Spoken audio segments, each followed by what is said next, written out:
तो hello friends, आज हम एक इम्पॉर्टेंट टॉपिक पढ़ने जा रहे हैं, डायबिटीज़ मेलाइटिस। फिजियो ले लो, बायोकेम ले लो, ये दोनों में काफ़ी इम्पॉर्टेंट टॉपिक है। तो डायबिटीज़ मेलाइटिस को हम डायबिटीज़ भी कहते हैं। तो हाइपरग्लाइसेमिया कंडीशन जो होती है, ग्लूकोज की हाई कॉन्सेंट्रेशन जब हमारे बॉडी में होती है तो उसे हम डायबिटीज़ मेलाइटिस कहते हैं। ये मोस्टली इंसुलिन डेफिशिएंसी की वजह से होता है। प्री डिस्पोजिंग फैक्टर्स जैसे कि हेरिडिटी भी हो सकता है, डायबिटीज़ पेरेंट्स से ऑफस्प्रिंग में पास होता है। ओबेसिटी, मेटाबॉलिक सिंड्रोम के वजह से भी हो सकता है, फुल फ्लेज्ड टाइप 2 डायबिटीज़ या प्री डायबिटिक। तो हम डायबिटीज़ मेलाइटिस के टाइप्स देखें। प्राइमरी डायबिटीज़ मेलाइटिस होता है और सेकेंडरी डायबिटीज़ मेलाइटिस होता है। प्राइमरी डायबिटीज़ मेलाइटिस का कॉज हमें पता नहीं है। तो प्राइमरी डायबिटीज़ मेलाइटिस फर्दर दो में डिवाइडेड है। टाइप 1 जिसे हम इंसुलिन डिपेंडेंट डायबिटीज़ मेलाइटिस भी कहते हैं, एंड टाइप 2 जिसे हम non insulin dependent diabetes mellitus भी कहते हैं। इसका डिटेल्स हम आगे पढ़ते हैं। सेकेंडरी डायबिटीज़ मेलाइटिस की बात करें तो इसके काफ़ी सारे कॉजेज़ हो सकते हैं, जैसे कि एंडोक्राइन डिसऑर्डर्स हो गए, gigantism, acromegaly, Cushing syndrome. Damage of pancreas हो गया, जैसे pancreatitis, cystic fibrosis, haemochromatosis, pancreatectomy. Liver disease जैसे hepatitis C, fatty liver. Autoimmune disease like coeliac disease. Increase use of drugs, especially anti-hypertensive drugs which are beta blockers and diuretics, steroids, oral contraceptives, chemotherapy drugs, etc. and increase intake of alcohol and opiates. तो जब हम primary diabetes mellitus की बात कर रहे थे तो हमने दो टाइप्स देखे थे।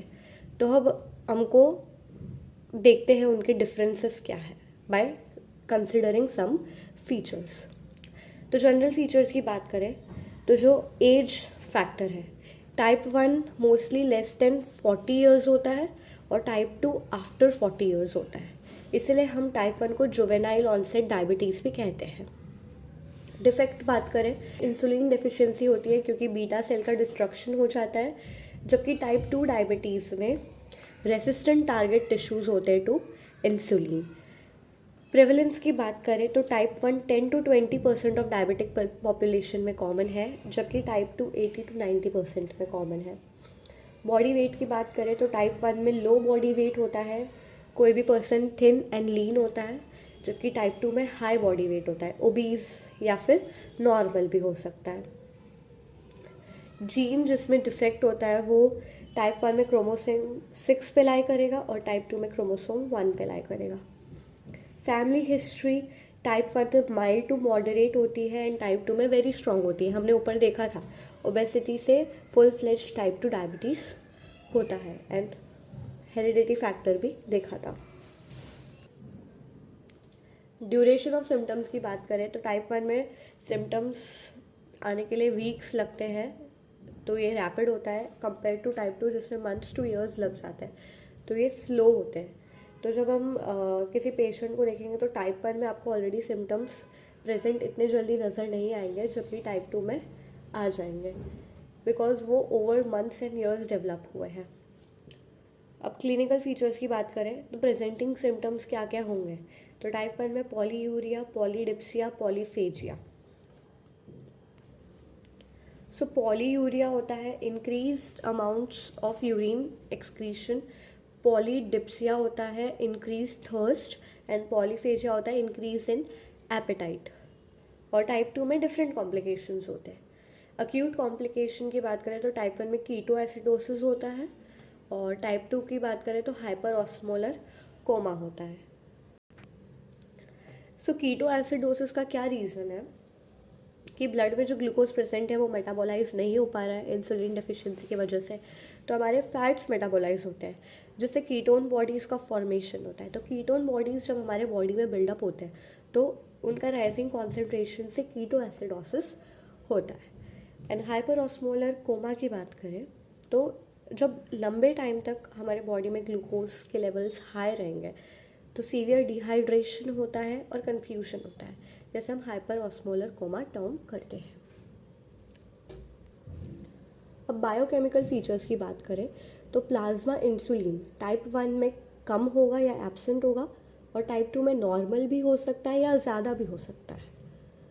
कीटोन यूरिया की बात करें तो टाइप 1 में प्रेजेंट होगा, टाइप 2 में नहीं होगा।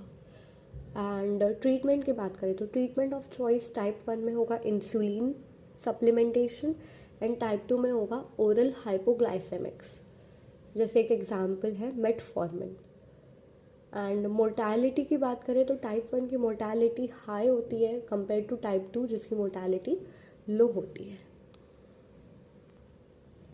तो हम सारे साइंस एंड सिम्टम्स को सम अप करें तो वो है ग्लूकोजूरिया, ग्लूकोज इन यूरिन क्योंकि ग्लूकोज मेटाबोलाइज नहीं हो पा रहा है, osmotic diuresis, polyuria, polydipsia, polyphagia जैसे हमने पहले देखा, एस्थेनिया, एस्थेनिया मतलब होता है loss of strength, acidosis due to ketosis, ये भी हमने पहले देखा, फिर एसीटोन ब्रीदिंग, कुस्मॉल ब्रीदिंग, ये increase in rate and depth of respiration by severe acidosis को हम कुस्मॉल ब्रीदिंग कहते हैं, सर्कुलेटरी शॉक बिकॉज डिहाइड्रेशन होता है by osmotic diuresis and hyper osmolar coma, ये भी हमने पहले देखा।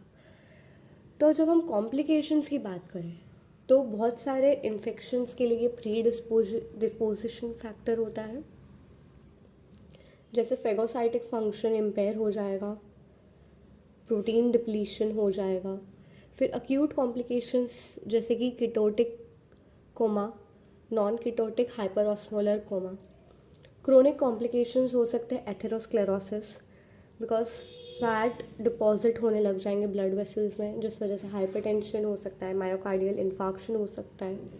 एंड माइक्रो एंजियोपैथी की बात करें तो 3 चीज़ें होंगी इसमें, diabetic retinopathy, diabetic nephropathy, diabetic neuropathy. तो डायबिटीज़ के वजह से यानी हाई ग्लूकोज कॉन्सेंट्रेशन की वजह से रेटाइना में इश्यूज आते हैं, इसलिए हम इसे डायबिटिक रेटिनोपैथी कहते हैं। नेफ्रॉन्स जो किडनी में प्रेजेंट होते हैं उनका डैमेज होता है तो हम डायबिटिक नेफ्रोपैथी कहते हैं, और हमारे न्यूरॉन्स को जब डैमेज होता है तो हम डायबिटिक न्यूरोपैथी कहते हैं। तो हम कैसे डायग्नोज करेंगे डायबिटीज़ मेलाइटस को, तो कुछ डायग्नोस्टिक टेस्ट है, जैसे कि हमने देखा था ग्लूकोजूरिया होता है तो हम यूरिन एग्जामिनेशन करेंगे for glucosuria, and secondly urine examination करेंगे हम कीटोन बॉडीज़ के लिए विथ ग्लाइकोजूरिया, और फास्टिंग एंड पोस्ट प्रैंडियल यानी कि after meals, after 2 hour of meals blood glucose levels check करेंगे। तो जब हम fasting blood glucose level check करते हैं तो उसका नॉर्मल रेंज होता है 70 to 110 मिलीग्राम पर डेसीलीटर एंड पोस्ट प्रैंडियल होता है लेस देन 140 मिलीग्राम पर डेसीलीटर। तो अगर इसमें ऑल्टरेशंस हैं तो हम डायबिटीज़ मेलाइटस डिटेक्ट कर सकते हैं। फोर्थ है ग्लूकोज टॉलरेंस टेस्ट, तो हमने जैसे देखा नॉर्मल रेंज 70 to 110 मिलीग्राम पर डेसीलीटर होती है, अगर इम्पेयर्ड ग्लूकोज टॉलरेंस है तो 110 to 126 मिलीग्राम पर डेसीलीटर हो जाएगा, और डायबिटीज़ मेलाइटिस है तो मोर देन 126 मिलीग्राम पर डेसीलीटर होगा ब्लड ग्लूकोज का कॉन्सेंट्रेशन। तो डायबिटीज